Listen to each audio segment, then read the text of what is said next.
여러분 썸네일 이미지 익숙하시죠? 네, 우리가 뉴스에서 지겹도록 보는 장면입니다. 머리에 붉은 띠를 두르고 주먹을 허공에 휘두르며 소리칩니다. 월급 올려달라. 정년 늘려달라. 우리 아들 입사시켜달라. 대한민국에서 제일 돈 많이 번다는 현대자동차 노조의 파업 현장입니다. 회사는 하루에 수백억 원씩 손해를 보고 사장님들은 줄담배를 피우며 발을 동동 구르던 그 장면 말이에요. 그런데요, 여기 지구 반대편 싱가포르를 한번 보세요. 소름 끼칠 정도로 조용합니다. 사람 목소리, 욕설, 꽹과리 소리 하나도 안 들려요. 들리는 건 오직 윙윙거리며 돌아가는 로봇 팔소리와 바닥을 기어다니는 로봇 갈 발자국 소리뿐입니다. 이곳에는 월급 더 줘라고 소리치는 사람이 단 한 명도 없습니다. 화장실도 안 가고 담배 피우러 나가지도 않고 심지어 불 꺼진 어둠 속에서도 24시간 묵묵히 차를 조립하는 이 녀석들만 있을 뿐이죠. 자, 여기서 질문 하나 드릴게요. 만약 여러분이 현대차 회장님이라면 매년 머리띠 메고 드러눕는 사람을 쓰고 싶으세요? 아니면 군말 없이 전기세만 주면 24시간 일하는 로봇을 쓰고 싶으세요? 답은 이미 정해져 있죠. 지금 현대차 경영진이 파업 뉴스 앞에서 남몰래 미소 짓고 있는 이유. 계속 파업하십시오. 우리는 갈 길 갑니다. 라고 배짱을 튕길 수 있는 진짜 이유. 억대 연봉을 받던 킹 산직의 밥그릇이 지금 이 순간 어떻게 로봇에게 뺏기고 있는지 그 소름 돋는 큰 그림을 아주 적나라하게 까발려 드리겠습니다. 반갑습니다. 내 주머니 속 돈을 지키고 남의 주머니 속 돈 흐름을 훔쳐보는 이야기. 주머니 경제입니다. 오늘 이야기는 단순히 자동차 회사가 로봇을 도입했대 같은 지루한 뉴스 쪼가리가 아닙니다. 이건 지난 100년 동안 공장의 왕으로 군림했던 인간과 그 왕좌를 뺏으러 온 로봇의 목숨 건 전쟁 이야기거든요. 특히 나는 공장 안 다니니까 상관없어 라고 생각하는 학생분들, 사무직 직장인분들 천만에요. 이 전쟁의 불똥은 이미 여러분 책상 위까지 튀었습니다. 이 영상 하나만 끝까지 보시면요. 앞으로 10년 뒤 내 직업이 살아남을 수 있을지, 우리 아이들은 도대체 뭘 먹고 살아야 할지, 그 무시무시한 미래의 정답지를 미리 훔쳐보게 되실 겁니다. 자, 안전벨트 매세요. 네. 잔인하지만 피할 수 없는 미래, 지금 바로 출발합니다. 여러분, 혹시 회전초밥집 가보셨나요? 레일 위에 초밥 접시가 빙빙 돌아가죠. 우리는 그냥 앉아서 지나가는 접시를 집어 먹기만 하면 됩니다. 근데 만약에 주방장이 잠깐 화장실 간다고 초밥을 안 만들면 어떻게 되죠? 손님들은 젓가락 빨면서 멍하니 빈 레일만 쳐다봐야 해요. 반대로 맨 앞자리 손님이 진상이라서 레일을 잡고 안 놔주면 뒷사람들은 다 굶어야 합니다. 이게 바로 지난 100년 동안 전 세계 자동차 공장을 지배했던 컨베이어 벨트 시스템이에요. 1913년 미국의 헨리 포드라는 천재가 이 시스템을 처음 만들었을 땐 진짜 혁명이었어요. 그전에는 기술자 아저씨들이 망치 들고 뚱땅거리면서 차 한 대 만드는데 며칠씩 걸렸거든요. 근데 이 회전초밥 레일을 깔아놓으니까 노동자는 제자리에 서서 나사 하나만 조이면 되는 거예요. 차가 1분에 한 대씩 붕어빵처럼 찍혀 나왔죠. 그런데 말이죠. 여기서 치명적인 문제가 생깁니다. 이게 바로 오늘 이야기의 악당, 바로 노조의 권력이 탄생한 배경이거든요. 자, 상상해 보세요. 길게 늘어선 레일 앞에 철천명이 서서 일하고 있습니다. 근데 중간에 딱 한 명, 철수 씨가 나 오늘 기분 나빠서 일 못해 하고 배째라며 드러 누워버립니다. 나사를 안 조여요. 그럼 어떻게 될까요? 그 뒤에 있는 999명은 일을 하고 싶어도 못합니다. 미완성된 차가 지나가 버리니까요. 공장 전체가 올 스톱 되는 겁니다. 이게 진짜 무서운 거예요. 회사 입장에서는 1분만 라인이 멈춰도 수천만 원, 수억 원이 공중으로 증발하거든요. 그러니까 노동자 입장에서는 이게 최고의 무기가 되는 겁니다. 야, 사장, 우리 월급 안 올려줘? 그래? 그럼 라인 세워. 이 한마디면 사장님은 벌벌 떨면서 돈 보따리를 내놓을 수밖에 없었던 거죠. 솔직히 말해서 이건 거의 인질극이나 다름없었습니다. 내 요구 안 들어주면 우리 다 같이 죽는 거야. 이거잖아요. 현대차도 지난 수십 년간 이 구조 때문에 골머리를 앓았습니다.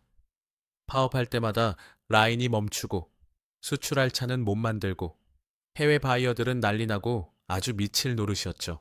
그런데 여러분, 사람이 구석에 몰리면 어떻게 되는지 아세요? 살 길을 찾습니다. 아주 독하게요. 현대차 경영진들은 생각했습니다. 더러워서 못 해먹겠다. 저 회전초밥 레일 자체를 뜯어버리면 어떨까? 아니, 레일이 없으면 차를 어떻게 만들어요? 미친 거 아니에요? 네, 다들 미쳤다고 했죠. 근데 그 미친 짓을 현대차가 진짜로 저질러 버렸습니다. 그것도 아주 보란 듯이 한국 노조의 손이 닿지 않는 저 멀리 싱가포르에서 말이죠. 자, 현대차가 한국 노조 몰래 싱가포르에 지었다는 그 비밀 기지. 이름도 어렵습니다. HMGICS, 현대차그룹 싱가포르 글로벌 혁신센터. 이름은 무슨 연구소 같은데 여기가 사실은 현대차의 미래형 공장 1호점입니다. 문을 열고 딱 들어가는 순간 여러분은 아마 제자리에 얼어붙을 겁니다. 어? 여기 공장 맞아? 잘못 들어온 건 아냐? 우리가 아는 자동차 공장은 어때요?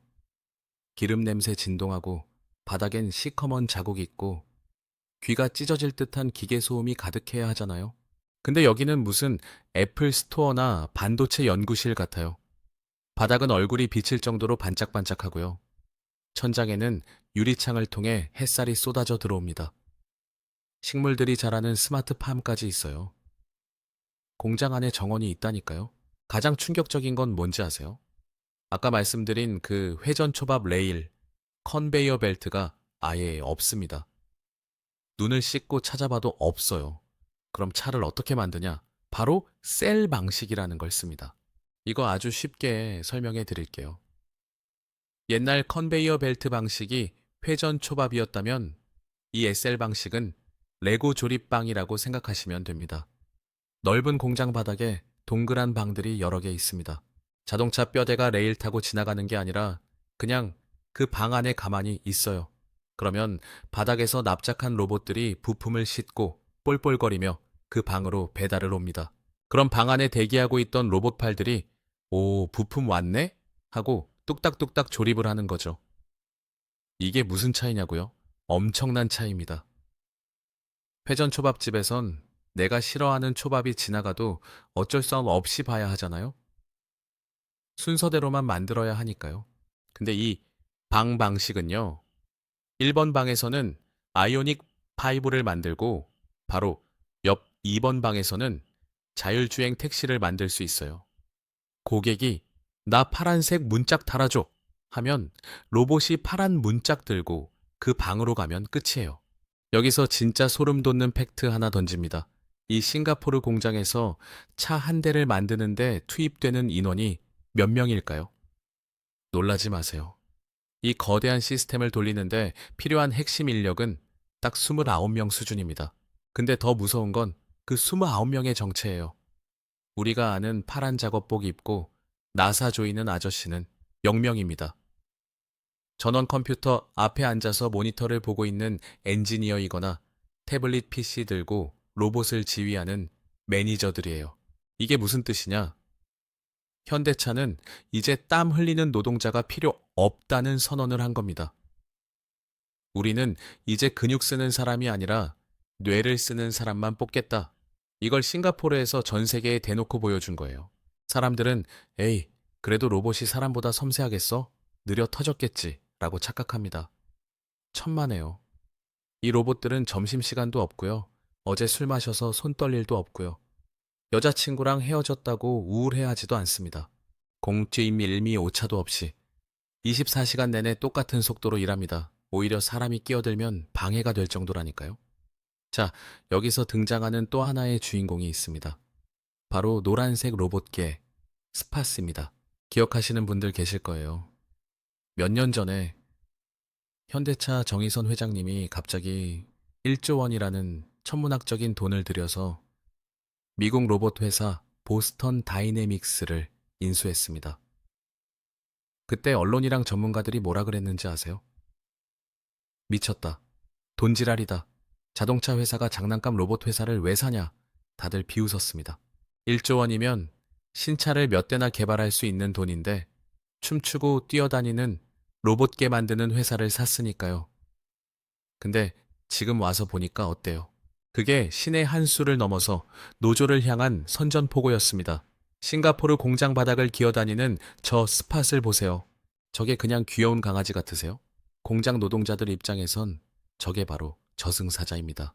이 로봇계는요, 사람이 하기 싫어하거나 위험한 일을 도맡아 합니다. 예를 들어볼까요? 공장 구석진 곳, 뜨거운 용광로 근처, 페인트 냄새 진동하는 도장 공장. 사람이 들어가면 방독면 써야 하고, 덥다고 난리치고, 위험수당 더 달라고 파업하는 그런 곳 말이죠. 스팟은 그런 거 모릅니다. 그냥 뚜벅뚜벅 걸어 들어갑니다. 코로 냄새를 맡아서 가스 샌다 하고 바로 중앙통제실로 보고합니다. 눈으로 설비를 찍어서 여기 나사 하나 풀렸음 하고 1초 만에 알려줍니다. 더 무서운 기능이 뭔지 아세요? 바로 감시입니다. 옛날엔 반장님이 뒷짐지고 돌아다니면서 김씨, 농땡이 피우지 마! 하고 소리쳤잖아요. 이제는 스팟이 돌아다닙니다. 작업자가 안전모를 제대로 썼는지, 정해진 구역에 있는지, 이상한 행동을 하는지 다 보고 있어요.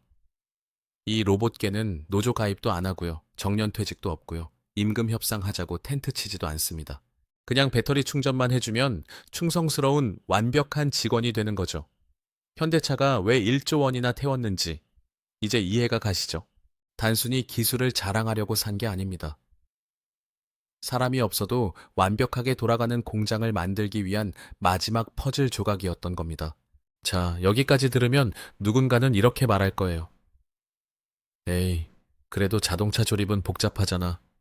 엔진도 넣어야 하고, 변속기도 달아야 하고, 결국 사람 손 필요하지 않아? 아이고, 순진한 생각입니다. 지금 자동차 시장의 판도가 어떻게 바뀌고 있죠? 내연기관차에서 전기차로 바뀌고 있죠.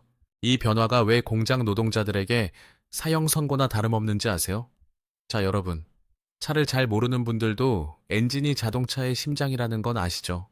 이 엔진이 들어가는 내연기관차, 그러니까 우리가 타는 휘발유차나 경유차는요, 마치 수천만 원짜리 명품, 기계식 시계와 같습니다. 태엽 감아보셨죠? 그 안에 톱니바퀴가 수백 개가 맞물려서 돌아가잖아요? 내연기관차도 똑같아요. 피스톤이 위아래로 춤을 추고 밸브가 열렸다 닫혔다 하고 기름을 뿌리고 터뜨리고 이 복잡한 과정을 위해 들어가는 부품 수만 무려 3만 개에 달합니다. 그리고 이 3만 개의 부품을 깎고 다듬고 조립하기 위해 수많은 사람의 손길이 필요했죠. 그런데 전기차는 어떨까요? 전기차는 기계식 시계가 아니라 문방구에서 파는 건전지 넣는 장난감 미니카랑 구조가 똑같습니다. 진짜예요. 농담이 아닙니다. 바닥에 거대한 배터리 깔고 바퀴에 모터 달면 끝입니다. 엔진? 없습니다. 복잡한 변속기? 필요 없습니다. 배기가스 내보내는 머플러? 당연히 없죠. 연료 탱크, 점화 플러그, 타이밍 벨트 싹 다 필요 없습니다. 여기서 정말 무시무시한 통계가 나옵니다. 전기차로 넘어가면 차 한 대당 들어가는 부품 수가 약 1만 개나 줄어듭니다. 30%에서 40%가 그냥 증발하는 거예요. 자, 여기서 계상이 한번 두드려 봅시다. 부품 1만 개가 사라진다는 건 무슨 뜻일까요? 그 부품을 만들던 하청업체 사장님은 망한다는 소리고요. 그 부품을 조립하던 현대차 라인의 김 부장님은 할 일이 없어진다는 소리입니다. 상상해 보세요. 울산 공장에서 30년 동안 엔진 변속기만 조립해온 베테랑 김 부장님이 있습니다. 이분은 눈 감고도 엔진 소리만 들으면 어디가 고장났는지 아는 장인이에요. 그런데 회사가 말합니다. 이제 우린 엔진 안 만들어요. 모터 가져다 끼우세요. 근데 모터는요, 이미 완제품으로 들어와서 로봇이 툭 끼우면 끝납니다. 김 부장님이 할 일이 없어요. 이게 회사가 잔인해서가 아닙니다. 시대가 그렇게 변해버린 겁니다. 내연기관차 라인에 10명이 필요했다면 전기차 라인에는 7명, 아니 로봇까지 합세하면 5명이면 충분하거든요. 나머지 5명은요, 냉정하지만 인겨 인력이 되는 겁니다. 이게 바로 노조가 전기차 전환을 목숨 걸고 반대했던, 그리고 지금도 두려워하는 진짜 이유입니다. 단순히 일하기 싫어서가 아니에요. 내 자리가 문자 그대로 사라지기 때문입니다. 자, 그런데 여기서 정말 미스테리한 일이 벌어집니다. 방금 제가 일자리가 사라진다, 로봇이 다 뺏어간다 라고 거품 물고 설명했잖아요. 근데 현실은 어떻죠? 작년 현대차 생산직 채용 공고가 떴을 때 대한민국이 뒤집어졌습니다. 경쟁률 500대 1. 지원자 수가 10만 명이 넘었어요. 서버가 터져서 접속도 안 됐습니다. 심지어 공무원, 대기업 사무직, 은행원들까지 사표 던질 각오 하고 지원했습니다. 사람들이 이걸 뭐라고 부르죠? 킹산직. 왜 이렇게 난리일까요? 간단하죠. 연봉 1억 넘죠. 정년 60세까지 보장되죠. 차 살 때마다 몇 천만 원씩 깎아주죠. 이런 직장 대한민국에 없거든요. 그래서 다들 나도 좀 시켜줘라 하고 달려드는 겁니다. 하지만 여러분, 여기서 냉정하게 빨간 약을 드셔야 합니다. 이 폭발적인 채용 열풍, 이게 과연 새로운 시작일까요? 아니면 멸종 직전의 공룡들이 즐기는 마지막 만찬일까요? 전문가들은 이렇게 말합니다. 지금 뽑는 건 베이비 부머 세대, 아버지 세대가 한꺼번에 정년 퇴직하니까 어쩔 수 없이 땜빵하는 거다. 맞습니다. 자연 감소 인원이 너무 많으니까 채우긴 채워야 해요. 하지만 합격한 신입사원들의 미래는 선배들과 완전히 다를 겁니다. 지금 입사한 20대, 30대 여러분, 여러분이 상상하는 기름 묻은 장갑 끼고 렌치 돌리는 모습? 죄송하지만 10년 뒤엔 그 모습 없을 겁니다. 앞서 본 싱가포르 공장 기억나시죠? 현대차는 앞으로 모든 공장을 그렇게 바꿀 겁니다. 지금 뽑힌 킹산직 여러분은 나사를 조이는 게 아니라 아이패드 들고 로봇이 제대로 일하는지 감시하는 오퍼레이터가 되어야 합니다. 과거에는 손기술 좋고 체력 좋은 사람이 에이스였죠. 김씨, 힘 좀 쓰네. 이게 칭찬이었잖아요. 앞으로는 아닙니다. 김대리, 로봇 오류 코드 해석할 줄 알아? 백주임, 생산 데이터 엑셀로 뽑아와봐. 이걸 못하면 아무리 킹산직이라도 도태되는 겁니다. 아버지 세대는 기름밥을 먹고 살았지만 지금 세대는 코딩밥을 먹어야 살아남는다는 거죠. 지금의 높은 연봉과 복지, 로봇 단가가 싸지면 싸질수록 회사는 끊임없이 계산기를 두드릴 겁니다. 연봉 1억 주는 김대리 쓸까? 1억짜리 로봇 사서 10년 쓸까?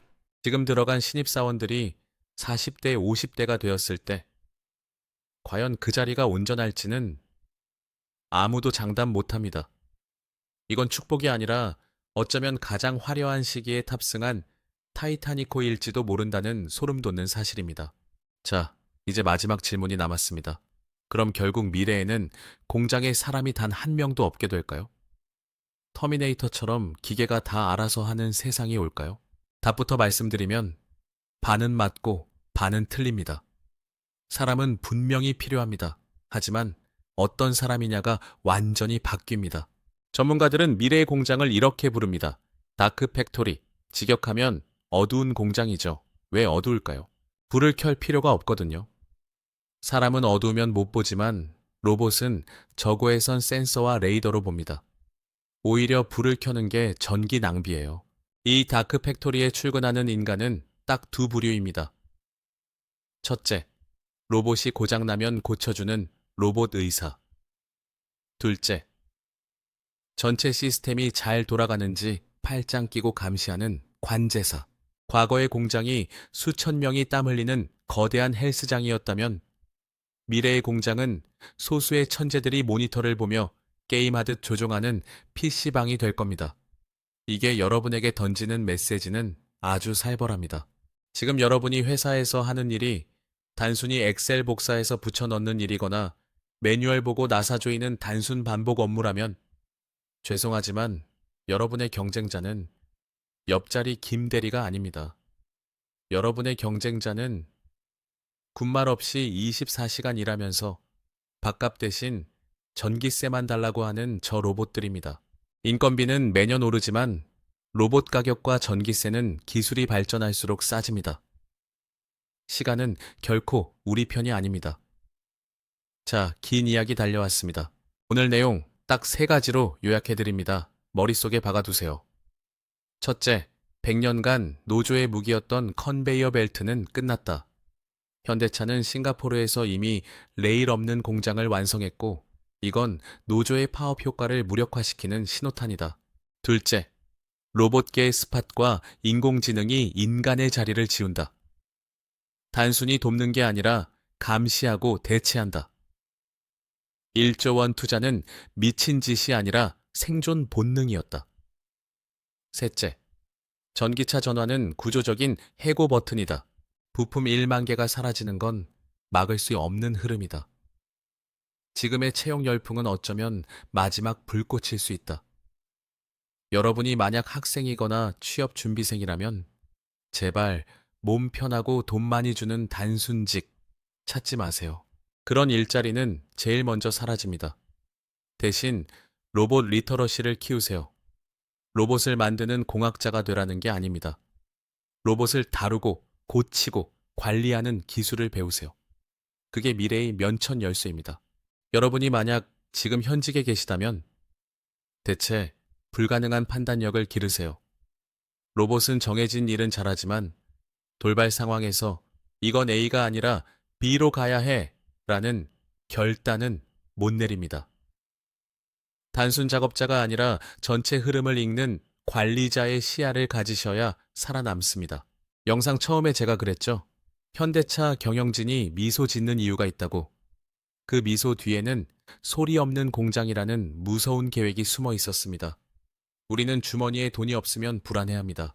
하지만 진짜 공포스러운 건 뭔지 아세요? 돈을 벌 수 있는 기회 자체가 주머니에서 빠져나가는 겁니다. 시끌벅적했던 공장의 기계 소리와 사람들의 함성이 사라지고 고요한 기계음만 남는 그 순간, 우리의 밥그릇도 소리 소문 없이 사라질 수 있습니다. 그 정막이 찾아오기 전에 여러분은 어떤 준비를 하시겠습니까? 지금까지 내 주머니를 지키기 위해 반드시 알아야 할 경제 이야기, 주머니 경제였습니다. 다음에 더 소름 돋는 이야기로 찾아오겠습니다. 감사합니다.